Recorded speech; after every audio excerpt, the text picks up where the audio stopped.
मी सुप्रिया नवीन एका ब्लॉगमध्ये आपलं मनापासून स्वागत करते। तुम्हाला आजचा दिवस सुखाचा, आनंदी आणि आरोग्यदायी जाओ। तुम्ही जी काही स्वप्न पाहिली असतील ती सगळी स्वप्न तुमची पूर्ण होत।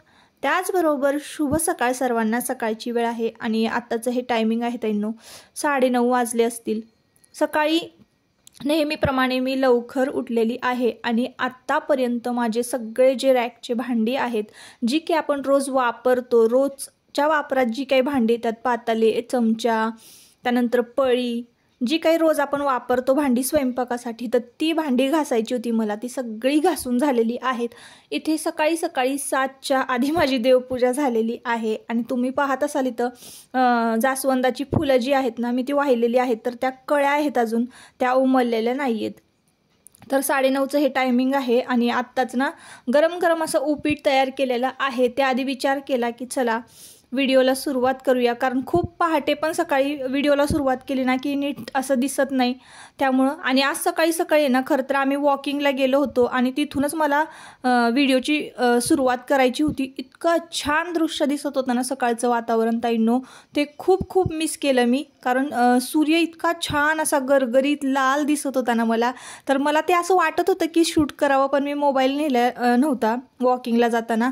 आणि दादासुद्धा घरीच मोबाईल विसरून गेले होते आणि दोघांनी आम्ही मोबाईल घेतला नव्हता सकाळी वॉकिंगला जाताना, त्यामुळे ते आम्हाला दृश्य जे आहे ते कॅप्चर करता आलं नाही। त्यानंतर मी घरी आले, देवपूजा झाली, बरीचशी जी काही रोजची कामं असतात ती सगळी झाली आणि क्लिनिंग झाल्यानंतर ना, झाडून लुटून जे आहे पुसून वगैरे झाल्यानंतर मग मी जे काही एक्स्ट्राचं काम असतं माझं, जे की भांडी वगैरे घासायचं, तर मांडणीची भांडी ना म्हणजे अशी जरा खराब झाली होती, तर म्हटलं चला सगळ्या भांड्यांवर एकदा छान असं चकचकीत हात फिरवून घेऊया, म्हणून मी घासायला घेतली होती। ती सगळी माझी 9:30च्या आधी भांडी घासून झालेली होती, म्हणजे 9च्या आधीच झाली असतील आणि 9 वाजता मी उपीट करायला घेतलं होतं। आता बरोबर 9:30 वाजलेले आहेत आणि सकाळी ना सगळ्यांना खूप भूक लागते। आज वेगळा असा नाश्ता केलेला आहे, नाही तर रोज मग डब्याबरोबर नाश्त्याला चहा चपातीच असते। तुम्ही पाहत असाल, कधी असं वेगळं काहीतरी असेल तरच मी रेसिपी तुमच्याबरोबर शेअर करत असते। गरमागरम उपीट खायला ना इतकं भारी वाटतं ना, असं कधीतरी छान असं चव येतं तोंडाला उपीटाने। तर उपीट केलं होतं मी आज आणि सगळ्यांना उपीट दिलेलं आहे। आज आहे सुट्टी आणि ताईंनो हा व्लॉग जो आहे ना तो 1 तारखेचा व्लॉग आहे।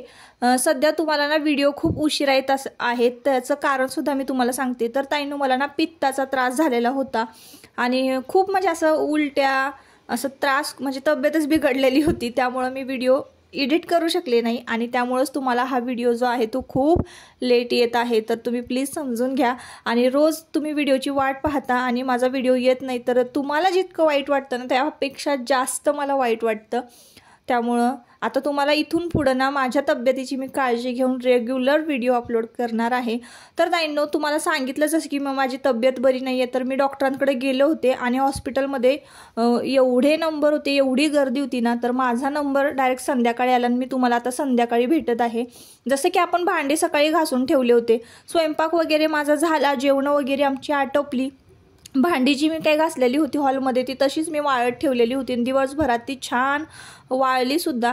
पण हे जे टाईल्स ज्या आहेत ना किचनच्या, त्या घासायच्या राहिलेल्या होत्या, त्या जर दुपारच्या वेळेत मला घासता आल्या असताना तर मग माझं पटकन काम आटोपलं असतं, पण दुपारच्या वेळेत मी हॉस्पिटलला गेले होते माझ्या ट्रीटमेंटसाठी, तर त्यामुळं मला ते घासता आलं नाही। संध्याकाळ झालेली आहे आत्ता बघा, थोडंसं अंधार पडत आलेला आहे, तर 6:30चं टायमिंग आहे, 6चं। तर 7 वाजेपर्यंत माझं हे जे काय आहे क्लिनिंग ते होऊन जाईल। तर खिडकी मी घासायला घेतलेली आहे आणि वरच्या टाईल्स ज्या आहेत ना त्यासुद्धा विम लिक्विडने घासून काढलेल्या आहेत आणि खिडकीसुद्धा विम लिक्विडने छान चकचकीत निघते, म्हणून मी विम लिक्विडनेच घासते। वेगळं असं लिक्विड मी तयार करत नाही। जर खूपच चिकट झालेलं आहे वरच्या ज्या टाईल्स आहे खिडक्या, तर मी त्यामध्ये व्हिनेगर 1 चमचा, अर्धा चमचा खायचा सोडा, 1 चमचा व्हिनेगर, व्हाईट व्हिनेगर आणि त्यानंतर मग 1 चमचा विम लिक्विड असं लिक्विड तयार करत असते। पण आत्ताच्या वेळेला मी तयार केलं नाही, कारण एवढं पण काही घाण झालं नव्हतं, फक्त थोडंसं तेलकट होतं। तर अधूनमधून जर आपण असा हात फिरवला ना तर जास्त घाणसुद्धा होत नाही आणि सतत जी आपण वस्तू क्लीन करत असतो का नाही ती पटकन क्लीन होते। त्याच्यामुळं मग एकदा असा हात फिरवला ना तर परतच्या वेळेला जास्त डबल मेहनत लागत नाही. जसं की आपण मंथली क्लिनिंग करतो तर महिन्याला खूप वेळ लागतो. महिनाभराची जी साफसफाई आहे, महिनाभर जर एखादी गोष्ट आपण घासली नाही किंवा एखादी गोष्ट इकडं लक्ष दिलं नाही तर ती किती चिकट होते. तर त्याचप्रमाणे तर बघा मी आता इथं हे सगळं क्लीन करून घेते, म्हणजे मला जास्त अवघड जाणार नाही. आणि असंच काम करता करता बघा आता संध्याकाळ होत आलेली आहे आणि अंधारसुद्धा पडलेला आहे. आता हे सगळं आटोपल्यानंतर भांडी वगैरे सगळी जागच्या जागी गेल्यानंतर मग इथून पुढे दिवाबत्ती, मग घरातला स्वयंपाक, असं सगळं रुटीन असतं. तर ज्या दिवशी साफसफाई करायला मी घेईन तर त्या दिवशी ना जरा लवकरच उठत असते. लवकर उठलं ना की सगळी जी कामं आहे, एक्स्ट्राची पण कामं जी आहेत ना ती 12च्या आत होतात. आणि रोजची कामं तर होतातच होतात लवकर, पण थोडासा जो वेळ मिळेल ना आपल्याला 12च्या आधी तर तो आपल्याला एक्स्ट्राच्या कामांना देता येतो. तर ताईंनो कमेंटविषयी थोडंसं बोलते. तर कमेंट ना खूप छान छान तुमच्या पॉझिटिव्ह अशा कमेंट येत आहे. ताई तुमचा व्हिडिओ बघून खूप पॉझिटिव्ह वाटतं, काम करायला उत्साह येतो, अशा कमेंट मी वाचत असते नेहमी. आणि तुम्हीसुद्धा ह्या कमेंट करताना तर मला खूप भारी वाटतं. तुमच्या कमेंट वाचून मला पॉझिटिव्ह वाटतं आणि मला काहीतरी करावं असं वाटतं, मला व्हिडिओ अपलोड करावेसे वाटतात.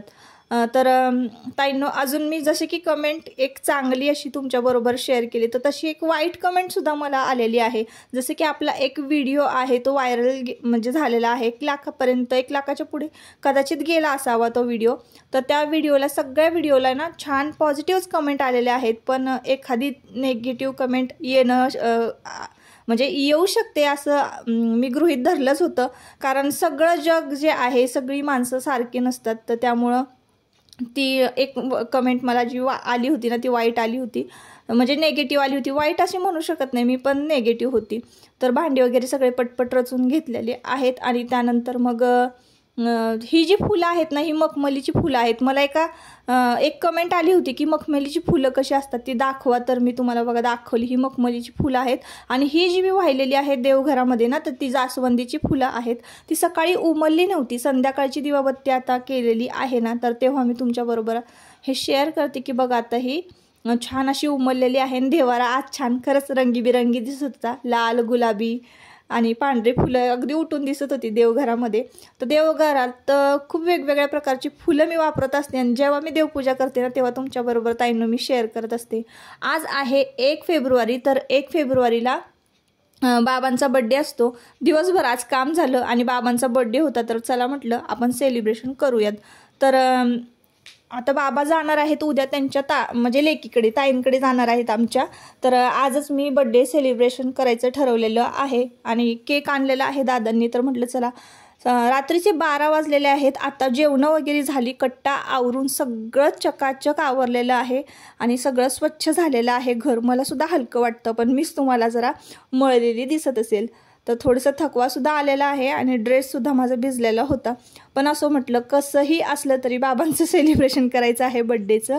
आणि बाबांचं ना 1 फेब्रुवारीला बड्डे असतो आणि आम्ही दरवेळेस अशाच पद्धतीनं साध्या सिंपल पद्धतीनं बाबांचा बड्डे जो आहे, म्हणजे घरातल्या प्रत्येकच व्यक्तीचा बड्डे अगदी साध्या सिंपल पद्धतीनं आम्ही आमच्या परीनं साजरी करत असतो. तर त्या नेगेटिव्ह कमेंटविषयी मी परत एकदा बोलते. तर त्यांची अशी कमेंट होती की जे की मी मॉर्निंग रुटीन तुमच्याबरोबर शेअर केलेलं होतं ताईंनो, तर त्यांना असं म्हणायचं होतं की तो सगळा जो व्हिडिओ आहे एकदम खोटा आहे आणि तुम्ही हे रोज करत नसाल. तर तुम्हाला मी या व्हिडिओच्या माध्यमातून ताईंनो सांगते की माझं जे काही खरं आहे, मी जे आयुष्य जगते तेच मी तुमच्याबरोबर शेअर करते. आणि मी असं खोटा दिखावा दाखवायचं म्हणून असं काहीच करत नाही. ज्याला बघायचं असेल तो आवडीने बघेल. आणि कसं असतं, एखाद्याला आपला स्वभाव आवडला ना तर तिथं स्पष्टीकरण देण्याची गरज नसते. तर असा माझा पण स्वभाव आहे. त्यामुळं मला असं स्पष्टीकरण असं मी देत बसणार नाही कुठल्या गोष्टीचं, काय खोटं काय खरं. मी जे शूट करते, जे काही मी तुमच्याबरोबर छोट्या छोट्या गोष्टी शेअर करते ना ते 101% खऱ्या असतात ताईंनो. मी अजिबात कुठलीच गोष्ट तुम्हाला मी खोटी सांगत नाही. आमच्या घरामधली किती आतली जरी पर्सनल जरी गोष्ट असेल ना तरी ती मी तुमच्यावर कधीच खोटी. आणि सगळे हा माझा व्हिडिओ पाहतात तर मी कशासाठी खोटं बोलून, कशासाठी? कारण मी जे रुटीन तुमच्याबरोबर शेअर करते तर ते थोडंसं पुढे मागे होत असेल. कधी मला कमी काम असेल तर मी 5 वाजता उठते, 5:30 वाजतात कधी. असं नाही की मी 4लाच मी उठते आणि सगळा रांगोळीच करते, असं नाही. कामांच्या क्रमामध्ये पुढे मागे होतो, टायमिंगमध्ये पुढे मागे होतं असं मी तुम्हाला सांगेन. पण अगदीच खोटं अशी कुठलीच गोष्ट मी तुमच्याबरोबर शेअर करत नाही ताईंनो. तर असो, आता बाबांचं औक्षण करून घेऊया आणि मग व्हिडिओ कॉल करून ताईसुद्धा जॉईन झालेल्या आहेत आम्हाला. आणि बाबांचं बर्थडे आता आपण सेलिब्रेट करूयात. Happy birthday to you, happy birthday to you.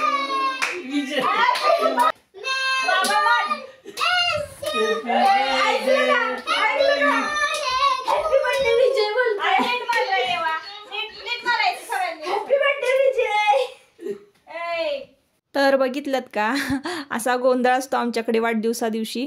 तर आता जसं की शाळेत सगळ्या मित्रांच्या म्हणजे छोटे छोटे मुलांची नावं घेऊन वाढदिवस सेलिब्रेट करतात, तसंच देवाने पण बाबांचं नाव घेऊनच सेलिब्रेशन केलेलं आहे. तर त्याच्या एवढं लक्षात आलं नसेल. तर असो, बाबांचं नाव घेतलं त्याने हॅपी बर्थडे विजय म्हणून. तर इथे आता केक सगळ्यांना भरवायचं चाललेलं आहे. आणि अशा पद्धतीनं बाबांचा बर्थडे जो आहे तो अगदी छोट्या साध्या सिंपल पद्धतीनं सेलिब्रेट झालेला आहे. तर असो, आता पुढच्या व्लॉगमध्ये भेटूयात. या व्लॉगचा मी एंड इथंच करते. तुम्हाला जर काही पटलं नसेल या व्लॉगमध्ये तर नक्की कमेंट करून सांगा. आणि तुम्हाला जर हा व्हिडिओ आवडला असेल ना तर नक्की आपल्या चॅनलला सबस्क्राईब करा आणि व्हिडिओला एक लाईक करा. परत पुन्हा भेटूया नवीन एका व्हिडिओमध्ये. तोपर्यंत स्वतःची काळजी घ्या आणि मजेत राहा. Bye bye.